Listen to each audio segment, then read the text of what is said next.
Olá, boa tarde. Boa tarde, Instagram. Como vão vocês, mundo? Boa tarde dessa terça-feira, dia 16 de junho de 2020. Como estão vocês por aí? Tô aqui de volta aqui pra gente bater papo, conversar, falar sobre esclarecer dúvidas do pessoal. Boa tarde, Ana. E aí, como foi aí o final de semana prolongado? Dia dos Namorados. Dia dos Namorados com criança confinada em casa é um desafio, né? Para comemorar isso. Realmente é uma coisa bem desafiadora aí, né?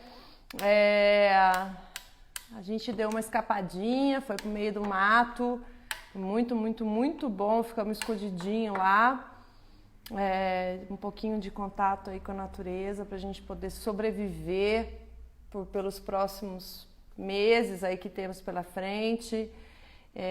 Eu tenho conversado com algumas pessoas da área da educação, da área da saúde. Infelizmente a gente não tem boas notícias não, né? A gente ainda tem algum tempo, algum período sem aulas, né? Ontem mesmo eu estava até acompanhando alguns grupos de mães no Facebook, o pessoal perguntando se achava que ia voltar, se não ia voltar. E a grande maioria das mães está até conformada já com a possibilidade de não voltar esse ano mais, né? E é um grande desafio para nós, né, gente, que somos mães e pais de crianças pequenas, porque a gente tem aí quase completando aí até fevereiro, né? A gente tem aí quase um ano, né, de criança confinada e sem contato, sem convívio com outras crianças. E isso é um grande problema, né, ao meu ver, porque nós nunca fizemos esse experimento social antes. Isso é um experimento social, né? A gente não sabe o que isso pode trazer. Oi, gente, que prazer receber aqui meu amigo Tiago, artista mambembe, maravilhoso. Então, estava falando aqui, né, gente, sobre esse desafio aqui desses próximos meses com as crianças confinadas em casa. Tiago, querido, que prazer te receber. Eu tenho pensado várias questões, né, a respeito disso, como poder sanar um pouco. Eu tenho só um filho, né, não tenho outras crianças, irmãos, e como poder sanar um pouquinho essa ausência do convívio social, né, na vida do meu filho. E isso é um grande desafio, mas eu acredito, como pessoa, né, gente, que a gente vai ter que escolher alguns riscos e corrê-los, né? Vai ter que tomar algumas decisões aí para poder mitigar um pouco o dano, gente, porque olha, eu vou te falar, um ano sem contato, sem troca e o tanto de aprendizado, né? Aí, olha, tô com meu pequeno de 8 anos e a minha filha de 14. Essa troca, né, do que, na verdade, o convívio social traz para as crianças no primeiro setênio, né, gente, que estão aí até os 7 anos de idade, é uma troca que traz aprendizado de convivência, né, de comportamento social. Então, por exemplo, a criança aprende a comer quando ela está com outras crianças, quando ela vê outras crianças comendo, ela aprende a se portar na mesa, né? Como que a gente pode privá-los desse contato por tanto tempo, gente? Como que a gente vai fazer, né? Eu convido vocês para a gente pensar em alternativas aí para esses próximos tempos que a gente tem.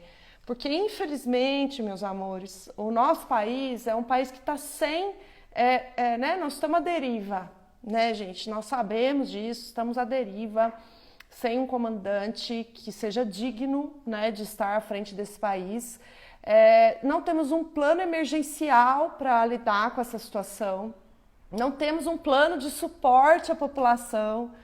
Então, eu vou falar para vocês, viu? A gente precisa começar a se organizar como comunidade, né? Aí, no entorno, essa comunidade que a gente tem no entorno da vida mesmo, para conseguir sobreviver e, mais do que sobreviver, viver, né? Os próximos meses aí com o mínimo de qualidade de vida, pensando como pais e mães de crianças, né? Não só de crianças pequenas, mas também aí de crianças que já estão no segundo setênio e adolescentes, então nem se fala, né? Bom, essa live aqui da terça-feira é uma live de trocas com meus espectadores, né? Onde eu tenho a possibilidade de responder dúvidas, né? De trocar aqui conversas.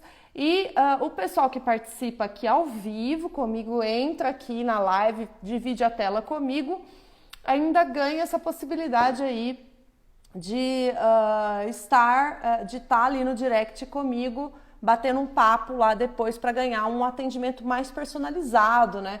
Às vezes um ajuste de rotina ou alguma situação específica daquela criança, daquela particularidade em si. Então, eu já recebi aqui, tem uma pergunta aqui da Ana. Débora, boa tarde. Como fazer uma transição de quarto? Criança de 1 ano e 9 meses que dorme na cama dos pais. Ana, você topa entrar aqui ao vivo comigo para a gente conversar sobre isso? Você tiver afim, você pode pedir a solicitação aqui ou então eu mesma te chamo aqui, ó. Vamos tentar. Vai que você tá aí ainda. Você tá, Ana? Porque aí a gente pode falar um pouquinho mais profundamente, né, a respeito dessa transição, que não é definitivamente uma transição fácil, né, mas ao mesmo tempo muito necessária, ao meu ver, ainda mais nessa idade aí que essa criança tem, de 1 ano e 9 meses, ok? Vamos lá, Ana, você vai topar? Oi, André, tudo bem?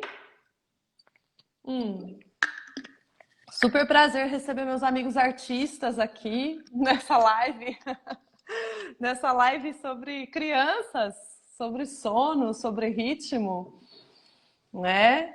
Que coisa, a Ana não tá querendo conversar comigo aqui, não. Bom, eu vou responder a sua pergunta então, Ana, como uma pergunta que foi escrita, tá? Você me fala assim, como fazer a transição, né? Então, em primeiro lugar, é super importante que a transição seja feita, porque ela tá, né, seu filho, sua filha, deixa eu só ver aqui, criança, né? Então, a criança, oi, Ana, quer entrar comigo aqui? Quer entrar comigo? Vamos lá, vamos conversar aqui, a gente falar até dessa fase aí tão desafiadora, né, que é os 2 anos aí. E aí, Ana, você tá aí? Oi, estou. Eu nunca fiz isso, eu não sei como é que funciona participar de uma live assim ao vivo. Eu não sei se eu estou aparecendo para você aí. Eu estou te vendo, mas eu não sei se você está me vendo. Você não tá aparecendo para mim nem para os outros espectadores, e é um Hum. problema que às vezes o Instagram ele vem esse problema que não sei o que acontece, que fica só o áudio. Nós vamos tentar Ah, só tá. com o áudio, tá? A gente Ok. pode tentar, sim. Mas se você cair, você tenta solicitar aqui, porque às vezes você solicitando eu consigo aceitar. Você tem que voltar lá no comecinho do bate-papo aqui, tá vendo que tem esse pessoalzinho que está escrevendo, o pessoal está escrevendo, né? Então, lá no comecinho, quando você entrou na live, vai aparecer assim, solicitar participação ao vivo. Vê se você... aí, ó, você já caiu. Vê se você encontra. Eu vou aproveitar para começar a falar, olha, tem 2 perguntas aqui sobre transição de local de dormir, né? A primeira é da Ana, que eu vou responder agora, e a segunda do Ethan, que está falando aqui. Aí, a Ana, vamos lá, Ana, vamos ver se a gente consegue.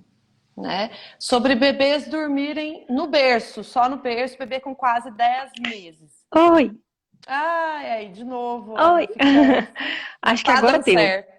Não Ixi, tô te não. vendo. Não. Ó, Mas aqui, eu vou tomar essa participação de áudio sua como uma participação na live, tá? Depois a gente pode bater aquele papo na direct, tá bom? Sem problemas, ah, ok? tá joia, Eu, tá joia.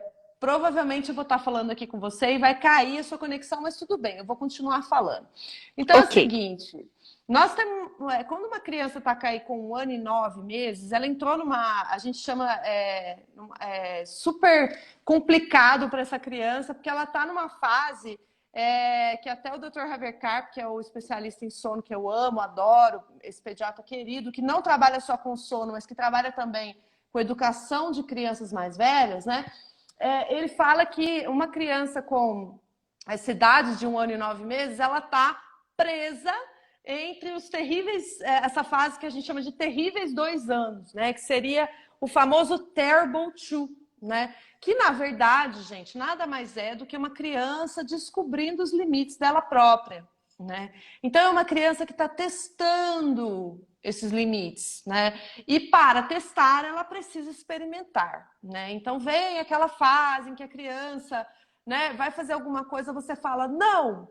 E aí, isso, Ana, é isso mesmo. Fica aí comigo que, infelizmente, o Instagram não está nos ajudando nesses dias aqui. Já é a segunda ou terceira vez que isso acontece. Eu não consigo entrar ao vivo aqui com a outra pessoa, né? Mas então, gente, nessa testagem de limites da criança, é muito comum a gente ver a criança, por exemplo, vai pôr o dedo na tomada, você fala para ela assim, não faz isso, e aí ela olha para você e vai de novo ali, para ter certeza que você vai falar não para ela, né? Na verdade, ela está testando você, ela está testando o limite que ela tem, que você, como adulto e principal cuidador dela, é quem estabelece, né?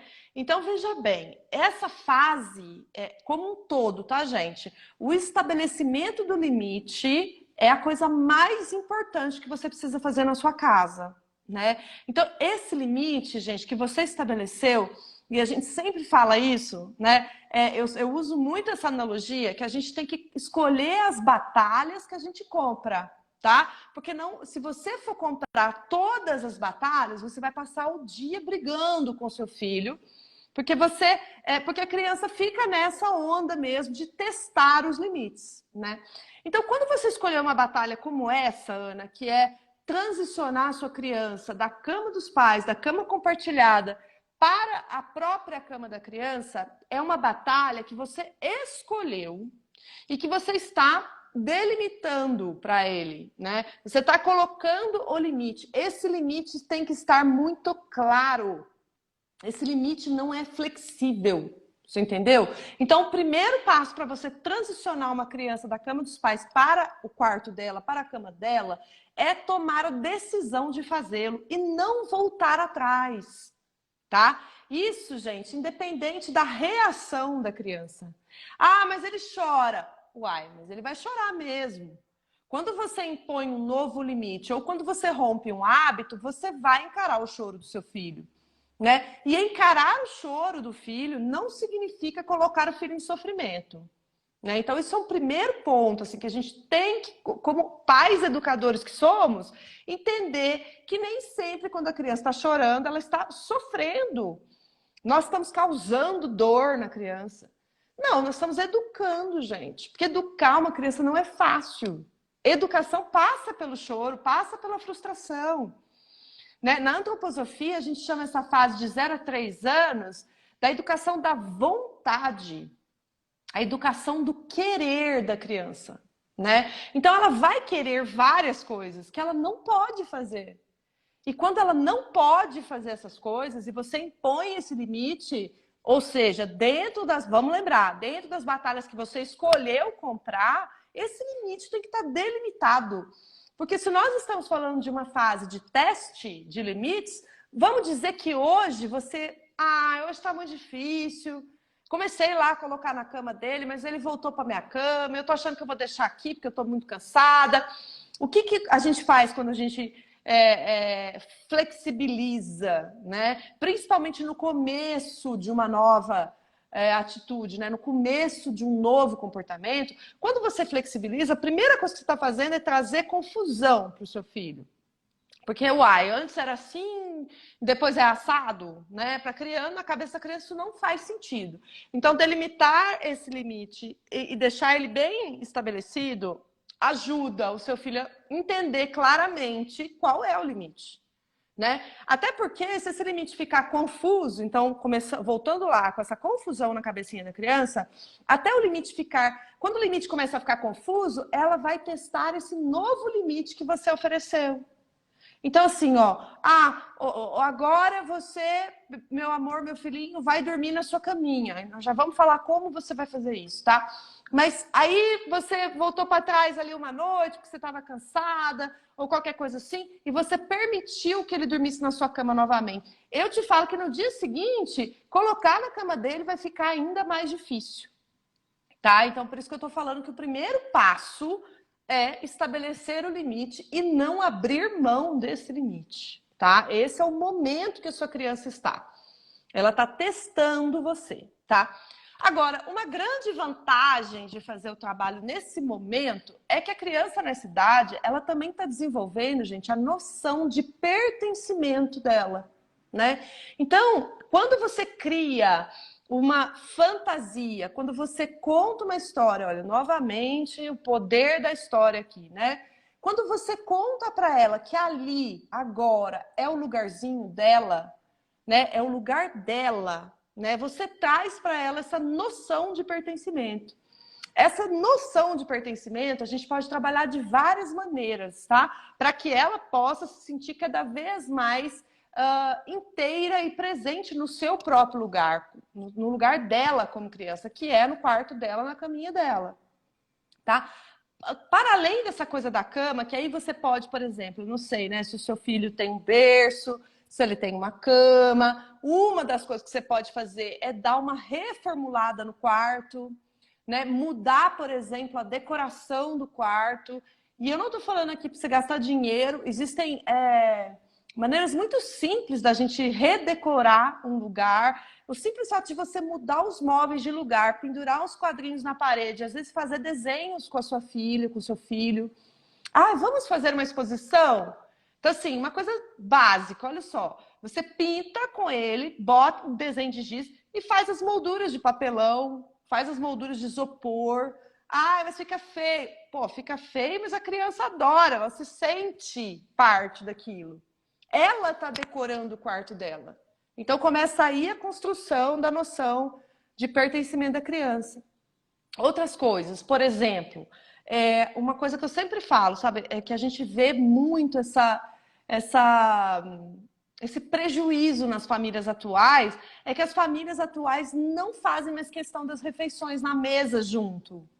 E isso é um grande erro com crianças pequenas, porque as crianças pequenas estão fundando seus hábitos. E não há nada mais saudável do que sentar na mesa e comer junto com a sua família, né? Então, estabelecer momentos, horários para suas refeições em família, ainda mais uma época dessa, né, gente? De pandemia, que está todo mundo dentro de casa mesmo. Então, vamos sentar e vamos tomar um café da manhã gostoso? Você está ensinando para o seu filho o comportamento social, né, do comer. Você está ensinando etiqueta, porque ali você está comendo, você passa o guardanapo na boca. Então, o seu filho está vendo você fazer isso. Ele te imita.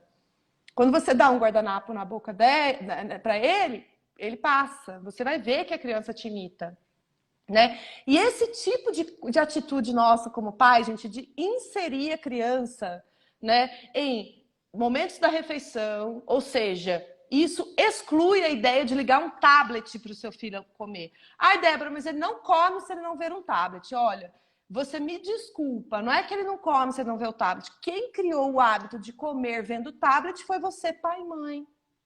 Né? Se você tivesse criado o hábito de sentar junto com o seu filho à mesa e comer junto com ele, ele não ia exigir o tablet para comer. Então a gente tem que assumir essa responsabilidade das coisas que a gente cria, né, na vida. É a mesma coisa da cama compartilhada. Nós escolhemos colocar na cama. Então agora nós temos a responsabilidade de conduzir essa transição, né? Então usar desse tipo de coisa, sentar na mesa para comer, ensinar bons modos para os seus filhos na mesa, né? Ensinar a conversar enquanto você come. É um momento em família que é muito prazeroso, que deve ser explorado. Faz o seu filho comer melhor, faz o seu filho aprender várias coisas a respeito da vida social, né? Outra coisa, e ainda traz para ele a noção de pertencimento dessa família. Eu faço parte dessa família, né? Porque tem uma coisa, gente, que a criança pequena tem, que é justamente, ela é egocêntrica. A criança nasce e ela acha que o mundo gira em torno dela. É papel dos pais ensinar, né, a criança que ela não é o centro do mundo e que sim, ela é parte do mundo. Isso de comer à mesa em família a partir de qual idade? A partir de 6 meses da introdução alimentar. Sempre que possível fazer uma refeição com seu filho, né? Quando seu bebê é muito novinho, geralmente ele tem horários diferentes dos seus, né, de alimentação. E até você quer mesmo que ele coma em outro horário, porque você quer comer com tranquilidade, né? Mas a partir de 1 ano e 1 mês, assim, nossa, assim, já é urgente e necessário você fazer essas refeições em coletivo, né, em família. Outra coisa, gente, que é super importante para criar a sensação de pertencimento, para trazer essa noção para o seu filho pequeno, de 1 ano para frente disso já, tá?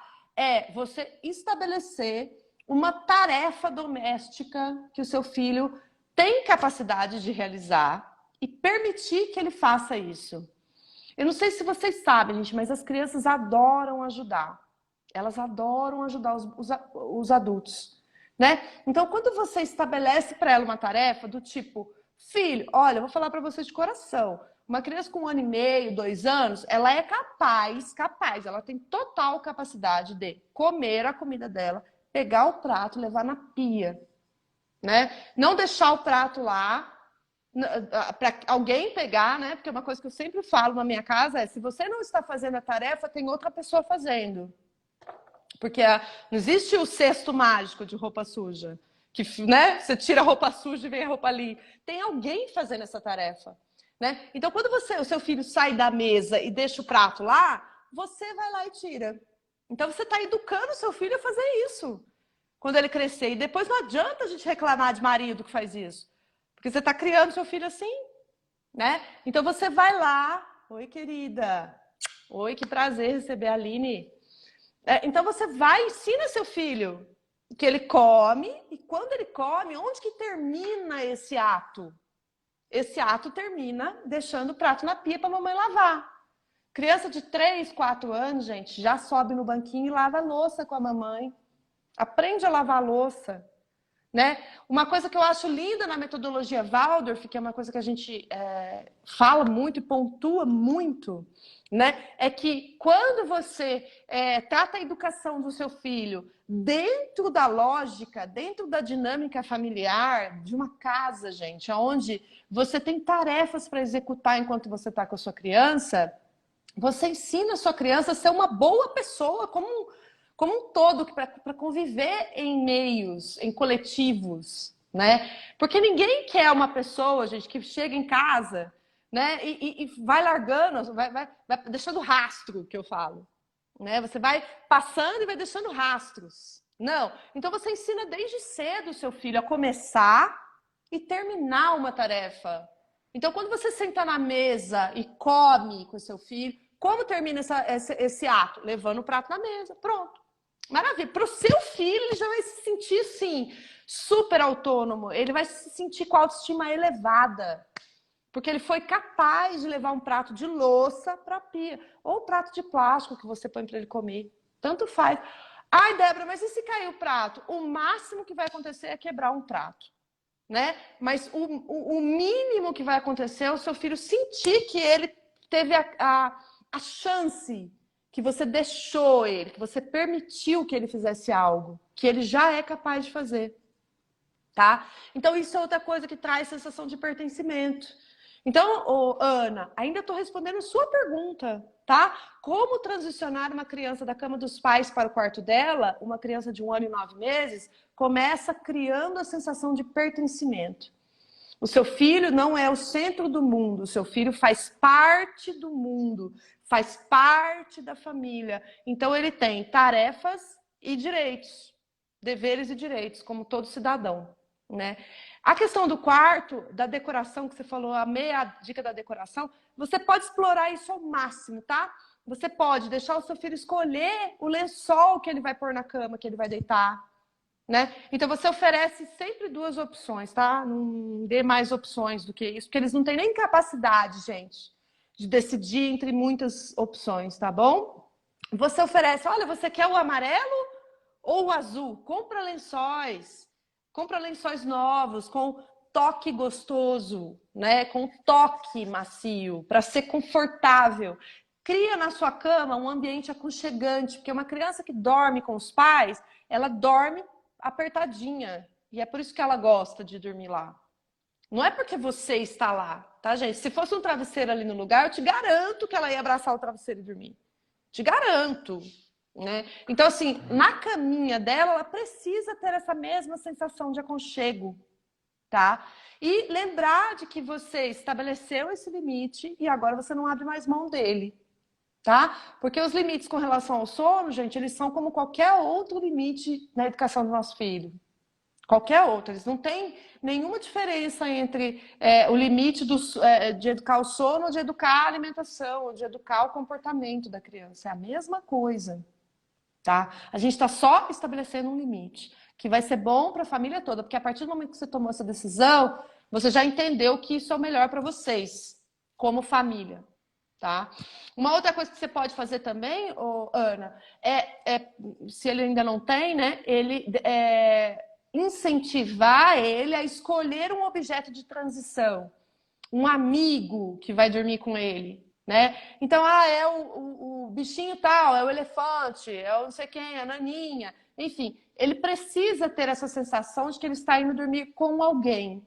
E esse alguém é o elefante, é o cachorro, é o gato, enfim, né? Tem uma outra coisa, gente, que eu adoro usar com crianças mais velhas. Oi, virei aqui o negócio sem querer. Fui acenar aqui e virei. Eu adoro usar essa técnica, né, com crianças mais velhas, a partir de 1 ano e meio aí, tá? Que é você fazer com seu filho. Então, você vai criar, junto com ele, um livro do dia da criança. O livro do dia da sua criança.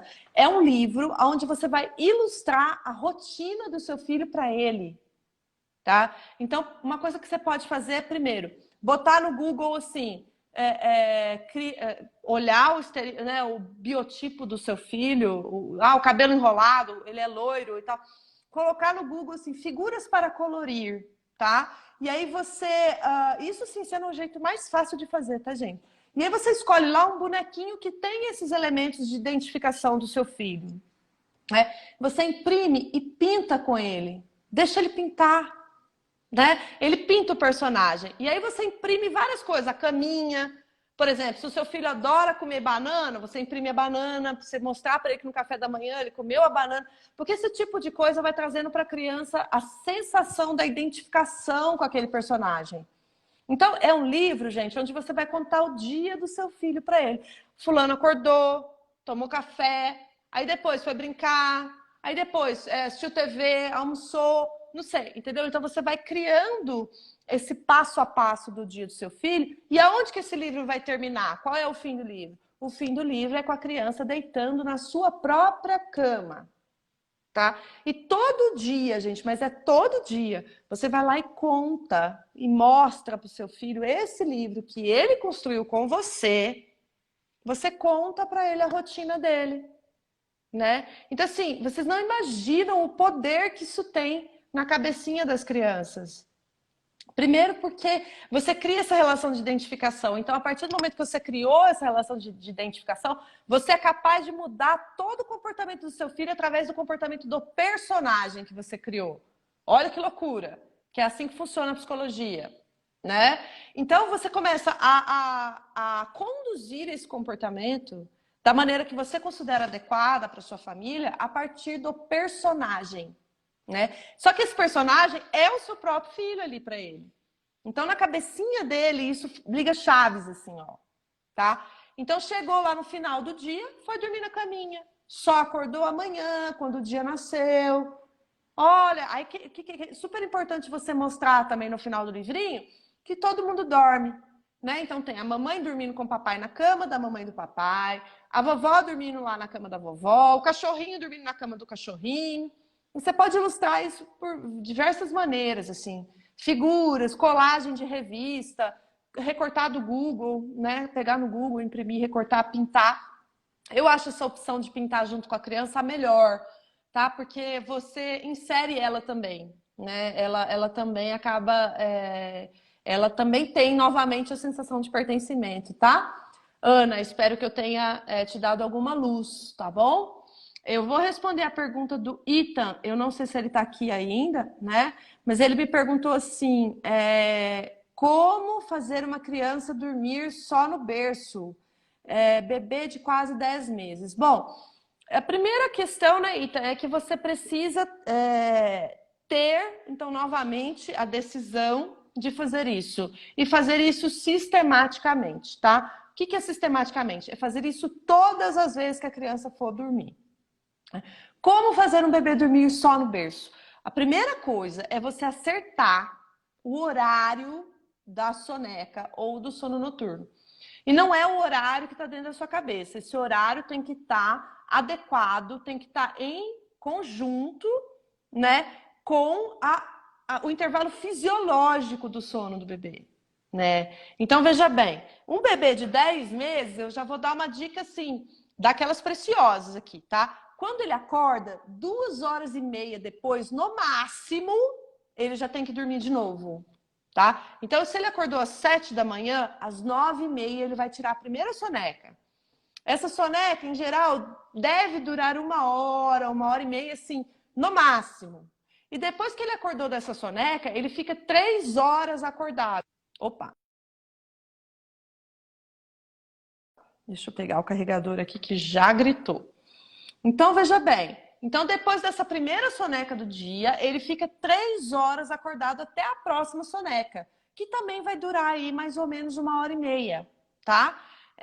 Hoje tá cheio de artista aqui nessa live, minha gente. Meus amigos artistas maravilhosos, porque para quem não sabe, eu também sou. Além de possuir a arte de fazer crianças dormir, eu ainda sou artista. Obrigada pela presença, amores. Muito bom recebê-los, né? Pessoas que não têm filhos até. Muito bom, Maíra. Então, o que acontece, gente? Então, quando você acerta essa rotina, tá, Ita? Você coloca o seu filho para dormir na hora certa do sono, né? Você vai ter pouca resistência ao sono. E isso, em conjunto com uma boa técnica para fazer adormecer no berço, e que aí, né, eu vou puxar a sardinha para o meu lado, né? Porque a técnica que eu utilizo, que é uma técnica própria, é uma técnica que ela faz o bebê adormecer rapidamente ali no berço, então você não encara muito choro, muita resistência, né? Por isso que é super importante aprender a fazer a técnica de maneira correta. Nas minhas consultorias, é isso que eu ensino para as minhas clientes, para os meus clientes, né? Como aplicar a técnica de maneira correta na hora certa. E se você faz isso sistematicamente por 7 dias seguidos, você pode já considerar que o seu bebê está começando a internalizar o hábito de adormecer no próprio berço, tá? Então isso é um ponto passivo. Se você colocar o seu filho na hora errada para dormir, ou seja, com muito sono ou com pouco sono, o que você vai encarar é um show de horrores. E aí não há técnica que te ajude nesse momento. Tá? Não há técnica. Porque a criança se debate, a criança grita, ela chora, ela entra naquele estado que a gente chama de efeito vulcânico. De tanto que ela chora, ela vai ficando cada vez mais nervosa. O índice de cortisol dela sobe, né, absurdamente. Então ela começa a ficar cada vez mais acordada e chora mais ainda por isso. Então, eu não gosto, né, de orientar, não uso, na verdade, a não ser que a família me peça isso abertamente, técnicas de choro, né, que tem o choro como fim, vamos dizer assim, tá bom? Então, por exemplo, entrar e sair do quarto, ou então deixar a criança chorando lá em abstinência de atendimento. Esse tipo de técnica, ao meu ver, não funciona por 2 motivos. O primeiro motivo é porque realmente ela piora a sensação de insegurança que a própria natureza do sono traz para a criança, né? A natureza biológica do sono, né? Para a criança, para o bebê, dormir significa se colocar em vulnerabilidade biológica. Porque essa criança vem com o sistema reptiliano dela trabalhando assim, igual uma antena, igual um sistema de alarme, para detectar ameaças à sua sobrevivência. E como ela é um ser estritamente biológico quando ela nasce, ela vem com essas programações ancestrais, né, de defesa. Porque quando a gente morava em caverna, quando a gente dormia na floresta, era muito difícil dormir. Dormir significa se colocar em situação de insegurança lá na floresta, porque você pode virar uma presa fácil, né? Você pode virar jantar. Então, o seu filho, ele vem com isso inconscientemente, lá no cérebro dele. Então, ele evita o sono, ele evita dormir. E se ele está muito cansado ou pouco cansado, isso piora exponencialmente. Se você deixou ele chorando, você piorou essa sensação. Ele perdeu a confiança no adulto. Ele perdeu o vínculo de confiança. Né? E isso é super grave, porque aí ele começa a ficar cada vez mais inseguro. Tá? Então, essas técnicas de choro, elas não nos ajudam. Tá? Primeiro, porque elas quebram o vínculo de confiança. Segundo, por quê? Porque elas aumentam muito o nível de cortisol no sangue. E o cortisol, minha gente, é um hormônio que nos mantém em estado de alerta. Tá? Então, quando você deixa seu filho chorar por longos períodos, esse hormônio sobe e ele começa a ficar cada vez mais acordado, né? Então, ele vai ficando cada vez mais estressado, né?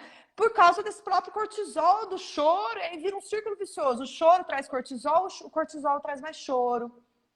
E aí fica quase impossível acalmar esse bebê sem se utilizar das técnicas do desespero que eu falo, né? Dar peito para adormecer, balançar na bola de pilates, levar no carro para dormir, enfiar uma madeira no menino. Esse tipo de coisa, né? Que a gente faz quando a gente está desesperado, a gente não aguenta mais aquela criança gritando. Então, o primeiro passo para você ensinar uma criança a dormir no berço é você estabelecer uma boa rotina. Porque sem essa boa rotina, você vai ter problemas, né? Você vai enfrentar choro demasiado.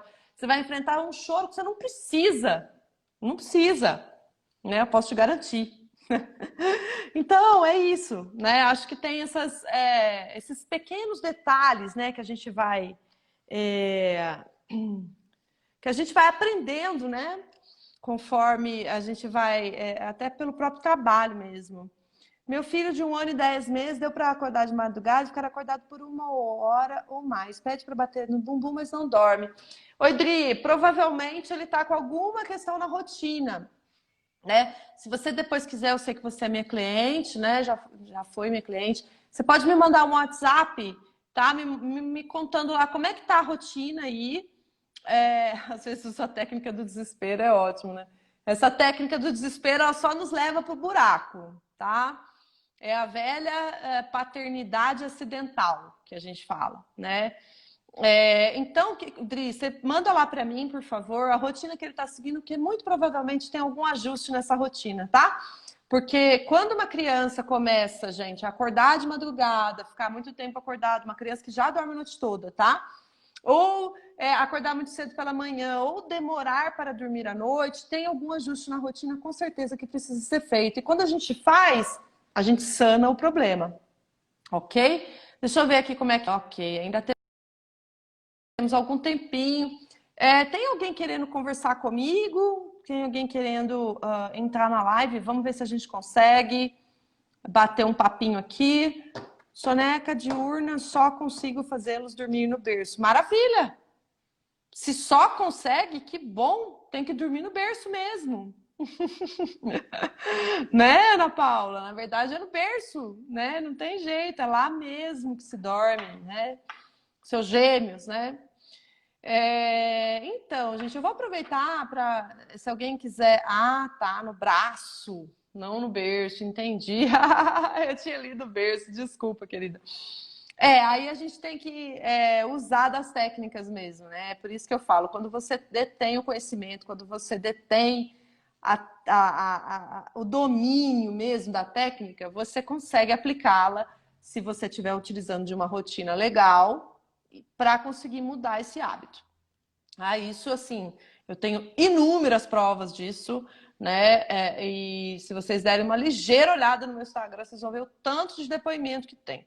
Eu tenho depoimento de mães que dormiam com criança na cama compartilhada, tá? que mamavam de 40 em 40 minutos. De 40 em 40 minutos elas pegavam o peito assim para dar uma bicadinha e voltar a dormir. E às vezes em 3, 4 dias elas já estão dormindo 11 horas seguidas à noite na própria cama, né? Quem me conhece sabe que eu não vendo coisa que não funciona, né? Então, de fato, eu nunca, jamais estaria aqui. Inclusive, o próprio mercado de Belo Horizonte já teria me limado se o meu trabalho realmente não funcionasse, né? Então é o seguinte, gente, eu queria introduzir um assunto. Eu não sei se a gente vai ter, a gente ainda tem 20 minutos aqui de live, então eu acho que dá tempo de falar.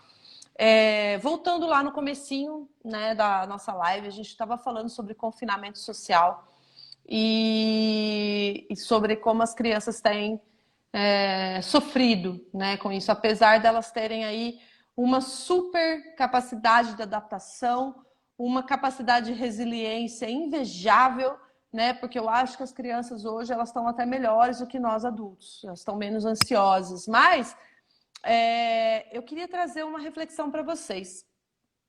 O porquê que eu estou tão preocupada, né, com o prolongamento dessa situação de confinamento e diante das notícias que eu li ontem a respeito da educação, eu fiquei mais preocupada ainda por conta disso, né? A gente entende, gente, que a criança pequena, de 0 a 7 anos, tá? Então, uma criança que está no seu primeiro setênio de vida, ela tem um ritmo muito próprio, muito característico e absolutamente em consonância com o ritmo respiratório, né? A criança inspira, quando ela inspira, a metáfora ela se conecta com o universo interior, ela se concentra, ela faz alguma atividade de concentração. E logo depois que ela fez uma atividade de concentração, ela precisa expirar, expandir, tá? Ela precisa de uma atividade de expansão. E depois da atividade de expansão, como a gente faz na respiração? Ela inspira de novo, ou seja, ela precisa de uma atividade de concentração. E depois de uma atividade de expansão. E depois de uma atividade de concentração. Entenderam? Esse equilíbrio entre concentrar e expandir é uma coisa essencial para a criança pequena, né? Então, o que são? Vamos delimitar. Atividades de concentração. Atividades de concentração são todas as atividades que exigem foco. Foco do seu filho. Comer, dormir, muitas vezes atividades de coordenação motora, tá? Montar bloco, Lego para crianças mais velhas, desenho, pintura, giz, isso tudo é concentrar, né? E a atividade de expansão? A atividade de expansão é correr, gritar, gargalhar, que a criança faz muito, eles têm uns ataques de riso, eles gritam muito, eles pulam, eles andam de bicicleta, eles jogam bola, eles têm essa necessidade, isso é uma necessidade, minha gente, isso não é luxo, né? Então, se num período de confinamento social, o que a gente mais está tendo prejuízo é justamente na expansão. Os nossos filhos, eles não estão tendo a quantidade de expansão necessária para eles, né? E uma coisa que eu falo muito, assim, é que quando você está numa atividade de concentração com seu filho, em geral, tudo bem estar com o teto em cima da cabeça, mas na atividade de expansão, eles precisam sair debaixo do teto, né? Eles precisam do ar livre. Então, minha gente, como medida até de sobrevivência para esses próximos meses que nós temos incertos, né, na nossa vida, eu acredito que vez ou outra, você pegar o seu filho, levar ele para andar de bicicleta numa rua mais afastada, ou lá, por exemplo, até vou usar o exemplo aqui de Belo Horizonte, ir lá na Serra da Calçada, ir lá numa roça, sabe? Enfiar o carro lá numa roça, levar seu filho para andar de bicicleta, é uma coisa que traz, no mínimo, um pouco mais de tranquilidade para seu filho e para você. Porque quando uma criança não tem um ritmo respeitado, esse ritmo respiratório, de equilíbrio dela, ela começa a ter surtos, né? Ela começa a ter surtos de frustração, as famosas pirraças, né? E, em geral, é uma criança que não se contenta com nada. quando ela não tem o ritmo dela respeitado, né? Então é super importante a gente entender esse ritmo para a gente respeitá-lo na medida do possível. Então, por exemplo, se o seu filho acabou de comer, ele precisa de uma atividade de expansão agora. Então você pode, enfim, vamos pensar aqui, o que você pode fazer dentro de casa, né, que seja expansivo, mas de repente até começar a conversar com ele e induzir uma situação de riso ou de gritos, né, para que ele possa tirar um pouco aquela sensação de pula, né, pula corda, por exemplo. Né? Correr fica difícil muitas vezes, dependendo do espaço limitado, né? Mas até a sala da minha casa virou uma pista de corrida, né? Então a gente precisa entender que depois de uma atividade de concentração, eles sempre vão precisar de um pouquinho de expansão, mesmo que seja um pouquinho, né? Ir na varanda, descer no play, com todos os devidos cuidados, né? Mas eu acho impossível manter as crianças agora dentro de casa da maneira como, né, como estavam.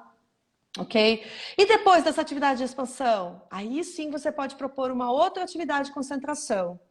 Mas você nunca vai conseguir ter sucesso no seu ritmo se você só propor atividade de concentração. Ah, filho, agora nós vamos brincar de giz de cera. Ah, filho, agora nós vamos fazer colagem. Ele vai falar, não! E você vai ter uma criança muito mais propensa a ter ataques temperamentais, né? A ter, assim, surtos mesmo aí, de choro, né? Às vezes choro prolongado e tal. Realmente porque o pote, gente, o pote da criança, ele enche e tem uma hora que ele extravasa, né? E a melhor coisa que você pode fazer para o seu filho nessa hora é deixar ele extravasar e não tolir o choro. Ouvir, né? Porque muitas vezes é um choro de desabafo, sabe? Esse que você faz com sua amiga. Vez ou outra você liga para ela e fala assim, ai, amiga, eu não tô aguentando mais esse negócio de confinamento social. Não vejo a hora da gente poder encontrar, não vejo a hora da gente sair, de ir pro shopping, sei lá o quê, né? Mas você entende, gente? Então, é um desabafo. A criança também tem essa necessidade de desabafar. Ela junta muitas emoções, muitas frustrações. Ela acumula. E chega uma hora que ela precisa pôr isso para fora, né? Então, fica aí uma orientação para nós pais, nesse momento em que a gente tem uma previsão de ter esse mesmo estado de crianças dentro de casa, sem escola, por mais tempo, da gente realmente começar a criar essas possibilidades de expansão para os nossos filhos, dentro dessa lógica do confinamento social. Mas entender que a gente tem, então, essa dualidade na criança. Olha aqui, gente, hoje eu tô falando que hoje eu tô cheia de artista aqui. Rafa Castro, meu Deus, o pianista prodígio, o maior pianista do Brasil, da nova geração. Querido, que prazer te receber, muito obrigado. Hoje eu recebi vários artistas aqui, muito legal. Estamos aqui conversando sobre as crianças, né? Nesse momento tão delicado que nós estamos passando como sociedade, como humanidade, né? E tentando encontrar algumas, como se diz, né? Alternativas aí para a gente poder passar por esse momento com um pouquinho mais de qualidade, né? Então, se você trazer para você essa lógica aí de que agora eu acabei de concentrar o meu filho numa atividade e logo depois eu preciso expandi-lo, você já vai ter uma melhora nesse temperamento, nesse comportamento do seu filho confinado. Tá? E super importante também de lembrar que quanto menor, quanto mais nova a criança menos tempo ela consegue ficar concentrada, tá? Ela tem menos capacidade de se manter em foco quanto mais nova ela mais expansão ela precisa, ok? Espero que eu possa ter ajudado vocês também hoje aí com essas reflexões, com essas questões, né? Queria pedir, né, aí para você que ainda não se inscreveu no meu canal do YouTube, para você ir lá no YouTube, Débora Cog, igual tá aqui no Instagram, se inscrever no meu canal, lá eu coloco todas essas lives aqui na íntegra, tá? Para vocês assistirem depois. E também aproveitar para anunciar aqui, né, gente, que no dia 29 de junho, eu vou oferecer, né, um mini curso gratuito do meu curso online que se chama Seu Bebê Dormindo a Noite Toda. Então, eu vou ofertar para vocês aqui um mini curso gratuito com várias aulas, onde você vai ter a capacidade de assistir as aulas e já fazer muitas mudanças na sua casa para uma melhor qualidade de vida. Então, não se esqueçam, tá? As inscrições vão ser abertas hoje. Logo, logo aí pelo post vocês vão saber como fazer essas inscrições, tá bom? E se inscrevam, né, para estarem comigo aí no mini curso gratuito. Conta para as amigas que estão precisando de ajuda, que estão em situação de privação de sono, porque eu tenho certeza que esse mini curso já vai ajudar muito você, tá bom? Essas são as novidades, tá? E amanhã tem live. Amanhã eu recebo minha convidada Juliana Bichuete. Ela é maquiadora da Mary Kay, consultora de beleza, e nós vamos falar da importância do autocuidado materno, minha gente. Vamos falar sobre cuidar de mães, com várias dicas aqui preciosas, dicas práticas para você se amar um pouquinho mais aí a cada dia, se olhar no espelho e gostar do que você está vendo, tá bom? Amanhã às 19 horas, tá? Então, muito obrigada pela participação aí de todos. É super prazer estar com vocês. E até amanhã. Eu volto amanhã, 19 horas. Um beijo. Muito obrigada, gente. Até logo. Obrigada por tudo.